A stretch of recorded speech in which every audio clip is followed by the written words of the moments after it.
Hi guys, it's Heather from Dawn Emporium again. Yeah, right. So I've been trying to make a video about the racism I've faced in my life because there's been a lot of it and it isn't working. So I've decided to break it down as I face it again and again and again because it repeats. So this bit that I'm going to go for is how and why I keep getting taken for a Muslim when I'm online. And I think this is a fun one. Right. The other day I went and I watched a video by, I think he's a YouTuber called something like That Muslim Guy. He appears to be American. All his news clips were American, which is probably where the problem began. And he was apologising for the bombing in Liverpool because the guy's a Muslim. He's not a Muslim, he's a Christian convert.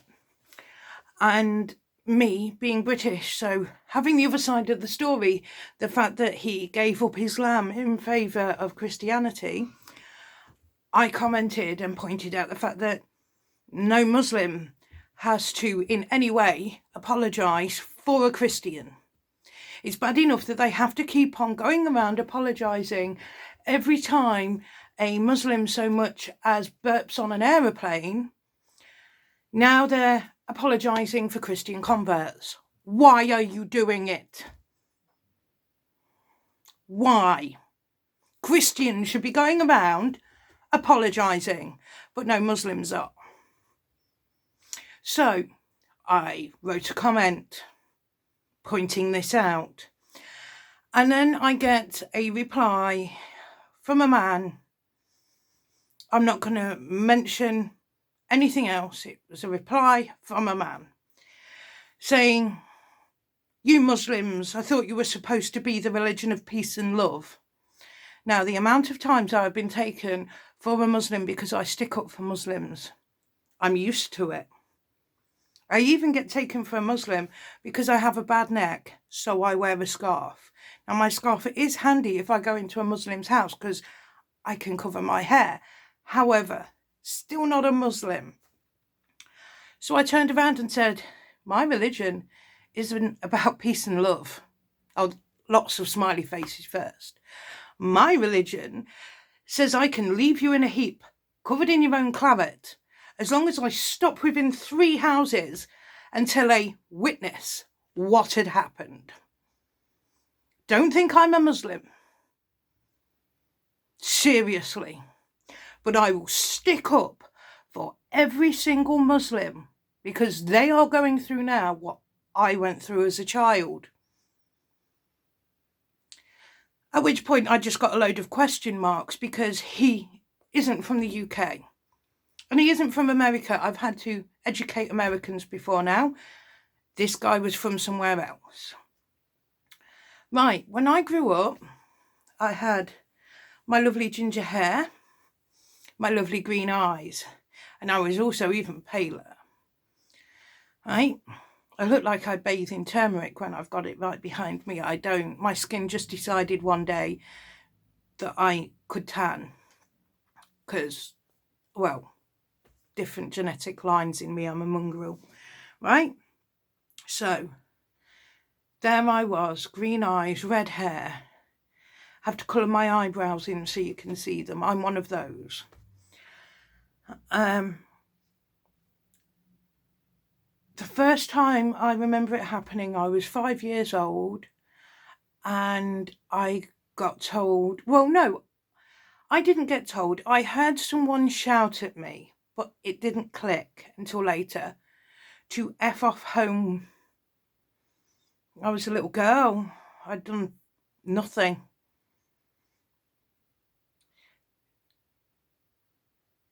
Like literally nothing. Where I lived, there was my house, there was my back garden, and then there was a play park. I was in the play park and I got told to F off home.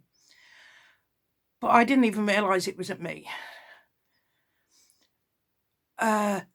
Then at primary school, I was usually okay, right? I went to an area My school was in an area where I was one of 7 white kids at my primary school, right? Now, that was a good thing for me, I think, personally. By the way, if you see a lot of blue, I'm wearing thermals because I'm cold.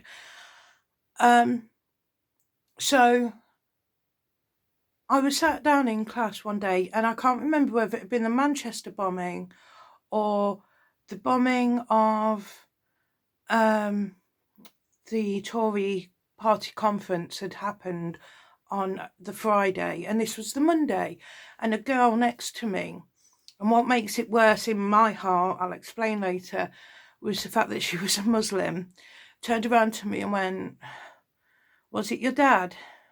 "Was what, my dad?" "Was it your uncle then?" "Was what, my uncle?" "What are you on about?" "I bet it was, wasn't it?"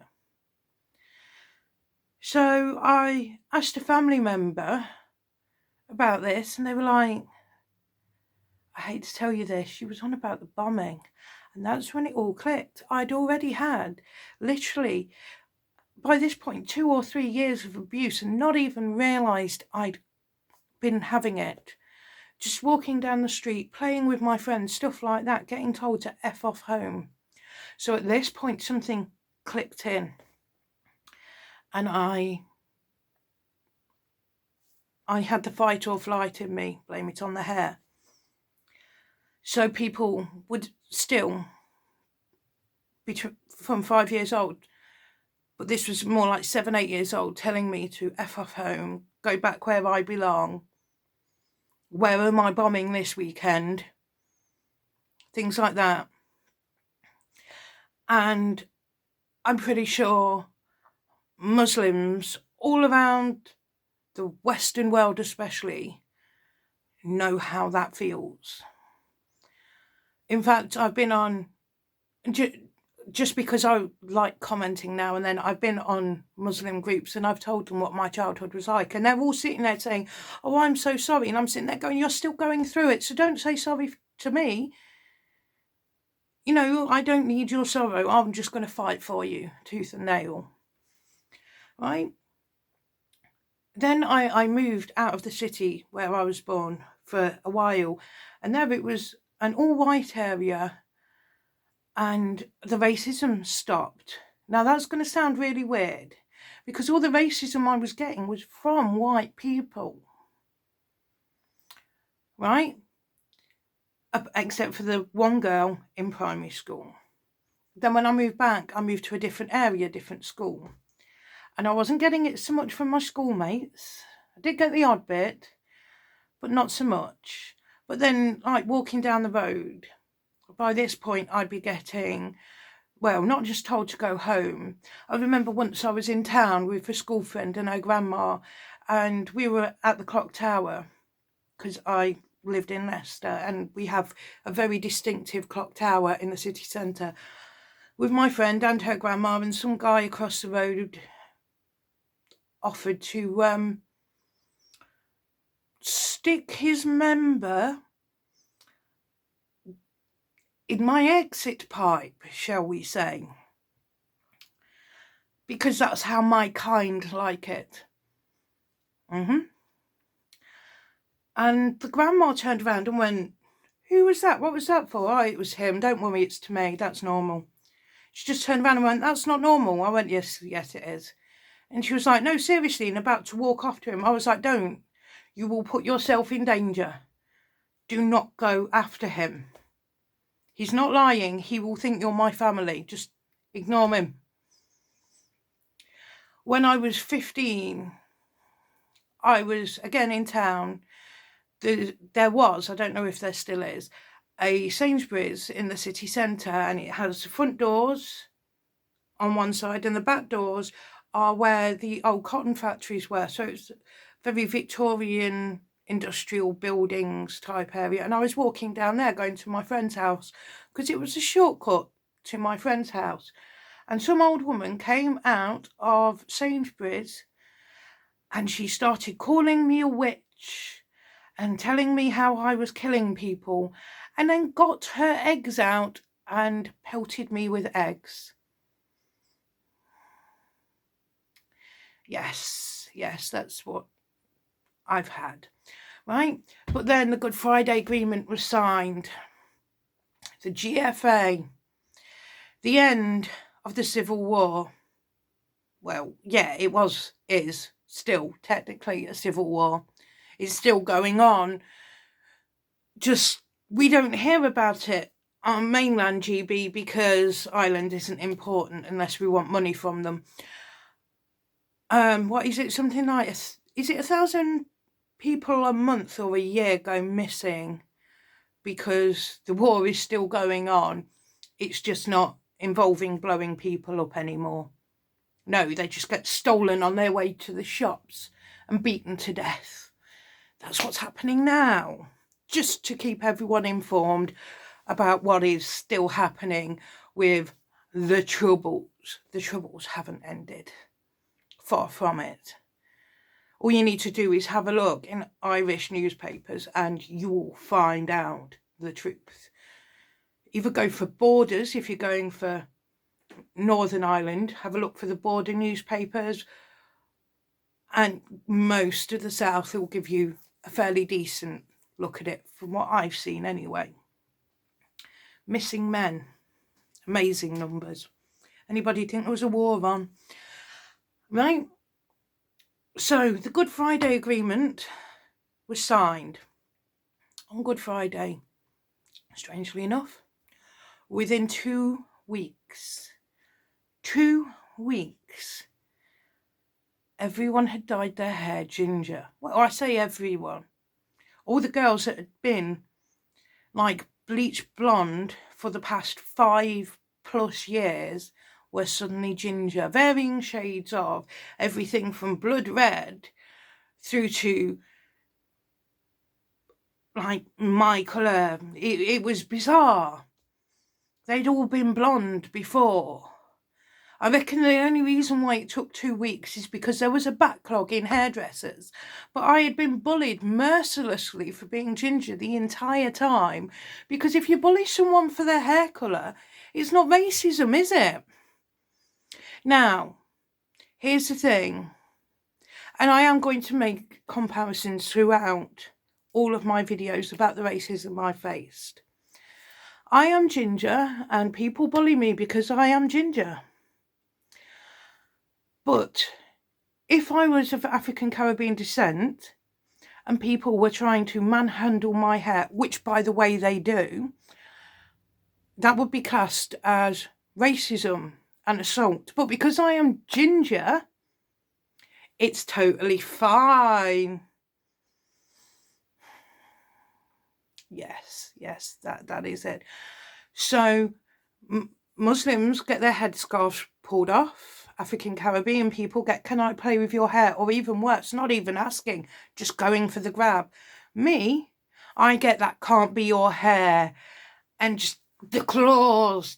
The thing is, my hair, honestly, it is like fishing line, right?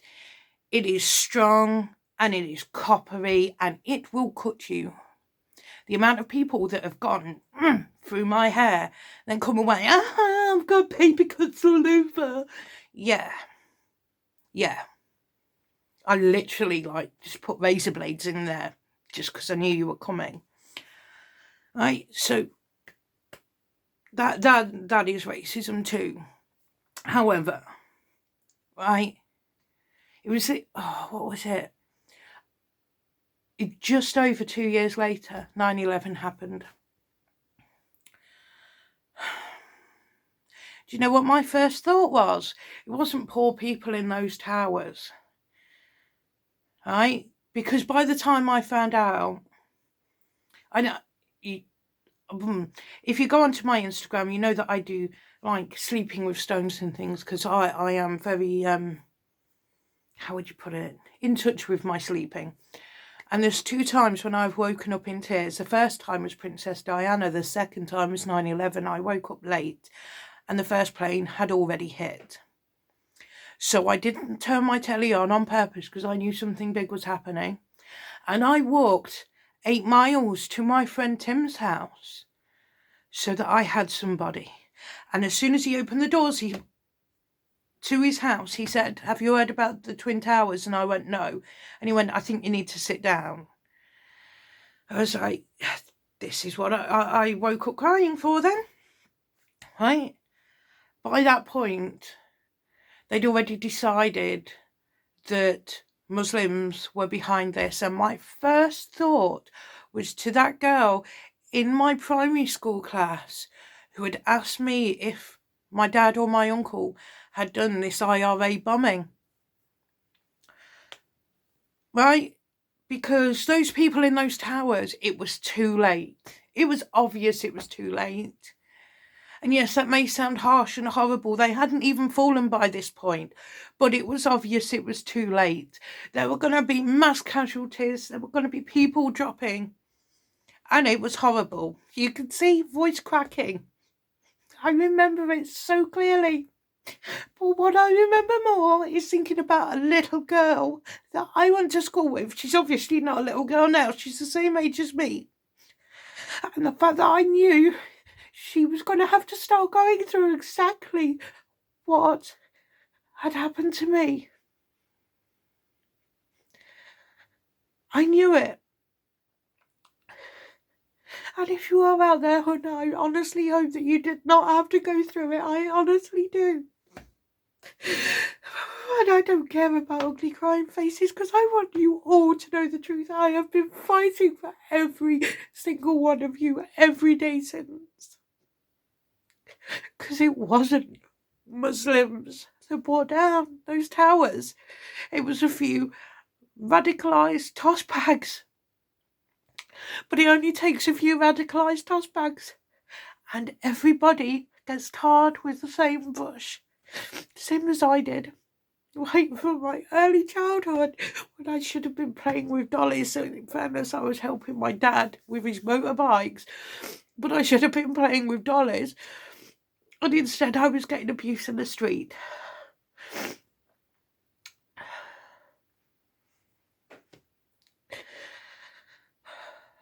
And then it really started. It really did. Within days, Muslims just weren't safe in their own country anymore. People were getting attacked for nothing. Having their headscarves torn off their heads. Having their caps pulled off them. Pelted, kicked, abused, beaten, chased. It was awful.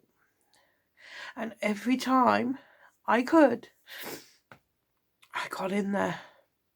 Because those same people that were attacking you were the same people that were attacking me.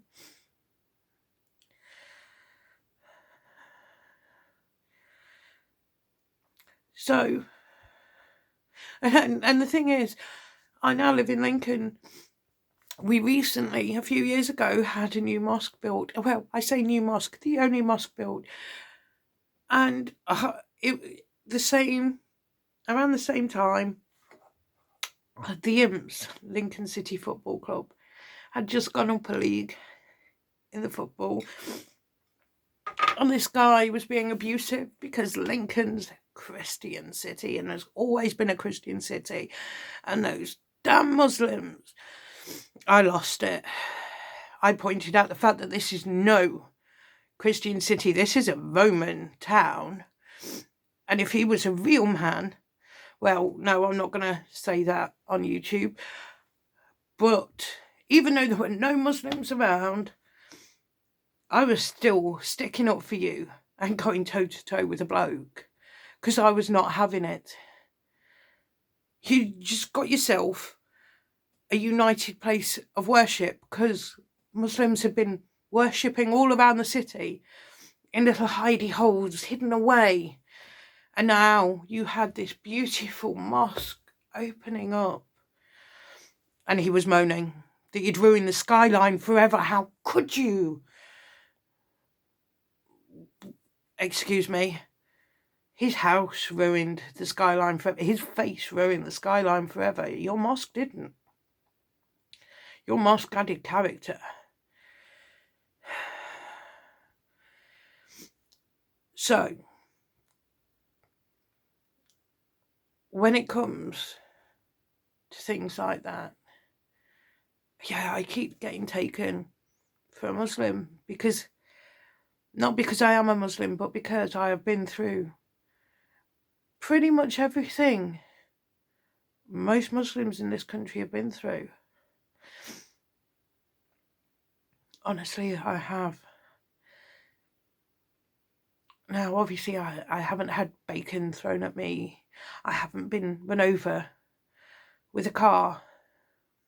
Stuff like that.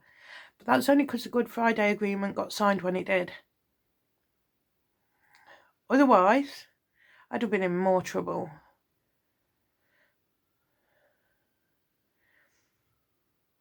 I know I would have been. I was just coming of age.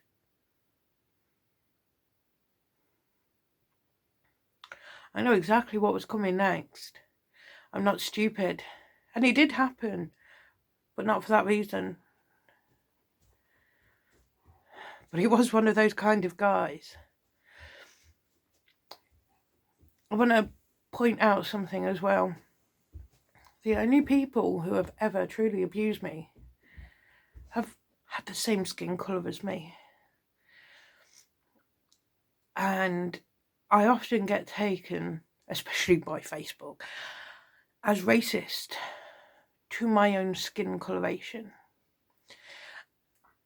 And the thing is, it doesn't take like a world-renowned scientist to work out why.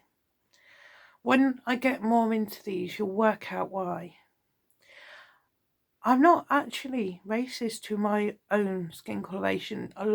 Most of my friends are the same shade of human. However, when you've had nothing but hate thrown at you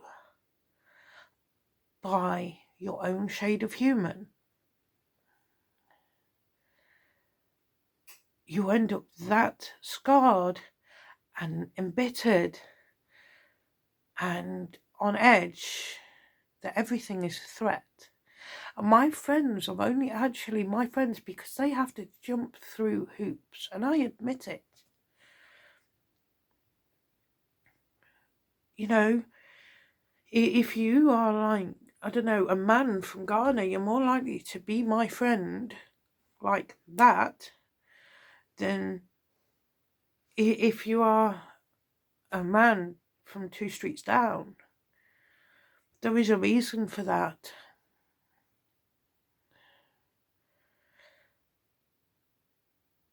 I've never had a Ghanaian man threaten me. I've never had a Ghanaian man tell me to F off home. I've never had a Ghanaian man make me fear for my life. But people who look like me have always been a threat, and they still are to this day. And that it will keep coming up in other videos, but I can't do it all in one video because, as you may have noticed from this one video, I'm not even 25 minutes in. It hurts. And it really does hurt. And the thing is, the worst thing about this is childhood trauma. So it really, really hurts. And I still want to know if that girl from my primary school is okay. Because the thought that she went through what I did, in fairness, that just powers me. It really does. It powers me. Not that she might have gone through it or something, but the fact that there could be somebody like me out there that is protecting her and her family like I protect others in other ways on other days. I will protect you online. I will protect you in person. I will protect you in any way that I can.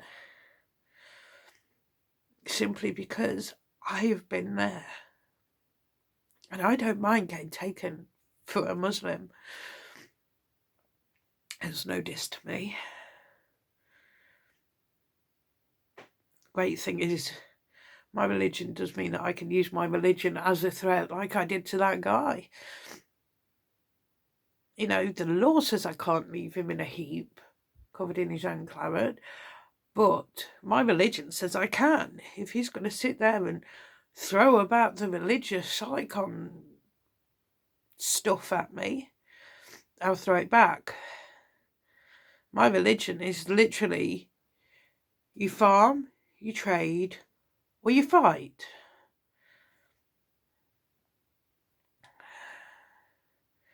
So, yeah, it's what I do.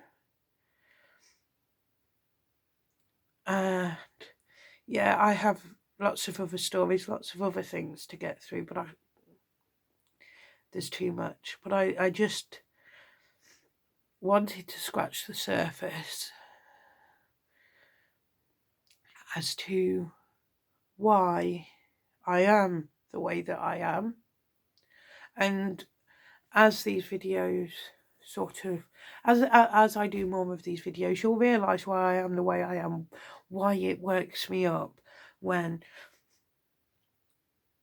appropriation happens. And the thing is, I appropriate all the time. I absolutely love yoga. I absolutely love my yoga. I'm not Hindu. And I'm sure there are other religions that use it, but definitely Hindus. You know, so I've appropriated that. I appropriate food. Hang on. Food. And that's not all of them. That's just the ones in the dining room. I've got more in the kitchen. Right? I appropriate food. I love food. But food can bring you together. That's why I love it. Right? So I do appropriate. But I appropriate within reason. Like I say, I wear my scarf because I have a bad neck. It doesn't like cold air. It really doesn't. And I end up like I've got like really bad whiplash or something. It's quite funny. It's like this. Well, I say it's funny. It's not. It's painful. But it looks funny to everyone else. And you're like, oh, it's dying. So that's why I'm always in a scarf. But the thing is, like I said, having a scarf is handy, because if I go into a Muslim's house, I am not going in there with my hair uncovered. I got told off once. There was this guy that I worked with. There were two Mohammeds that I worked with at this place. There was Big Mo and Little Mo. And Big Mo told me off because it was a very multicultural office on purpose. We worked for multiple housing associations, sorting out of hours repairs, and there were too many Muslims, right?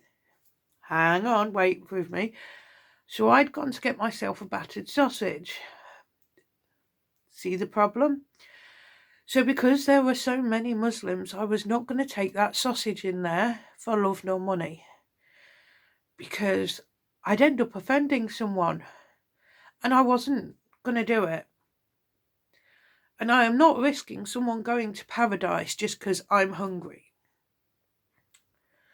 Big Mo told me off and dragged me in to eat my battered sausage in the building. Now, it was only a small office, but he dragged me into that building to eat my sausage in the break room. And if any Muslim had a problem, they could go through him. This guy was huge. He was a man mountain. I loved him. He was just a teddy bear. I have a thing, by the way, for like really big, scary looking guys. To me, look like teddy bears. It's the little rat ones that I have the problem with, because they were the abusive ones. Right? So there's Big Mo, and he was just awesome. He was like, "You're not shoving it down anyone's throat, are you?" "No." "Well, then nobody's got a problem. Get in." "Okay then, Mo. Get in." Yeah. If that's the kind of person I get taken for because I stick up for Muslims, I'm good with that, you know. Someone who cares. Someone who has a heart. I will get taken for that any day. Any single day. And you know what really annoys me is still, even at the end of this video, and it's like, what, probably 2 days after this altercation online, while watching that video from is it that Muslim guy? I think that's his tag on Facebook. It still annoys me that a Christian convert bomber is being made out to be Muslim. Why?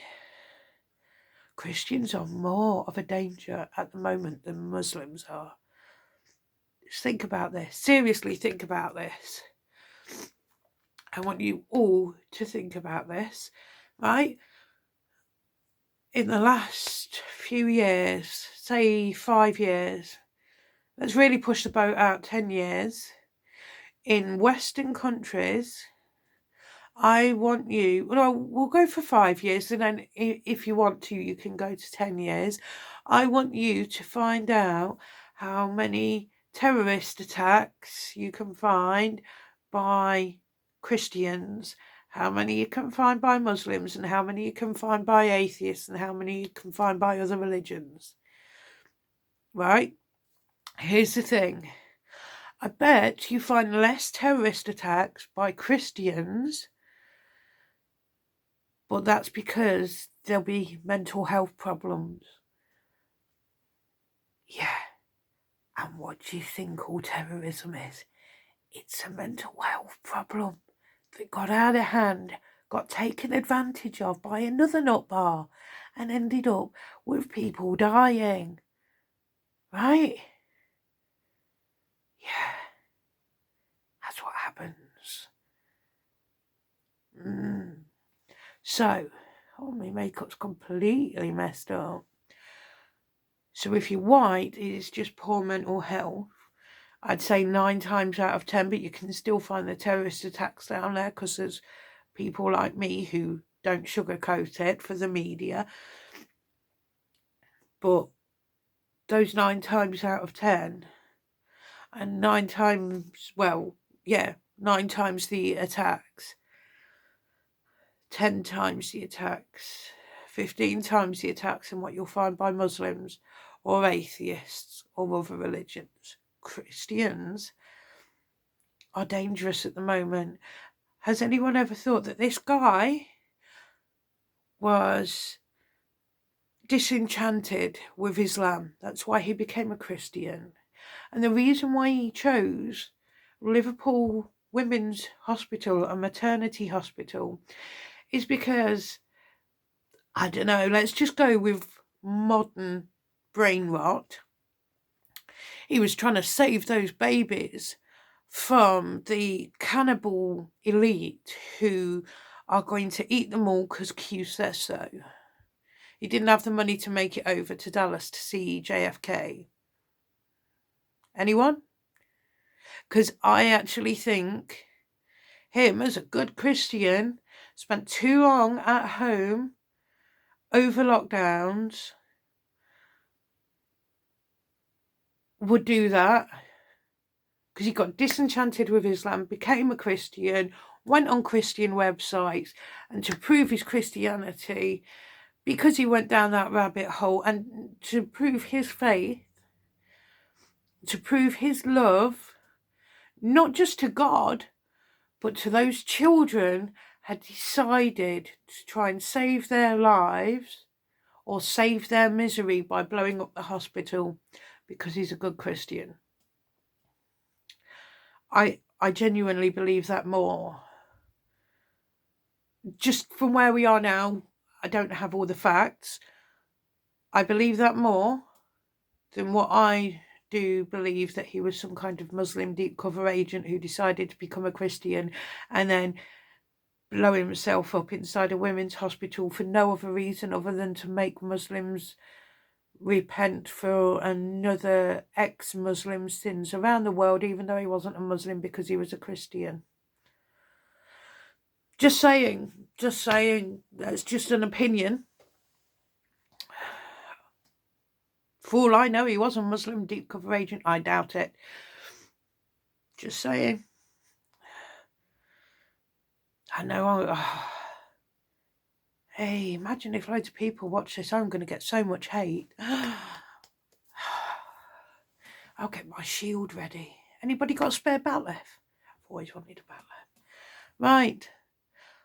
I'll see you soon. Not tonight, though. For some bizarre reason, my makeup is absolutely mashed. Have fun. Don't do anything I wouldn't do, and know your power. Bye.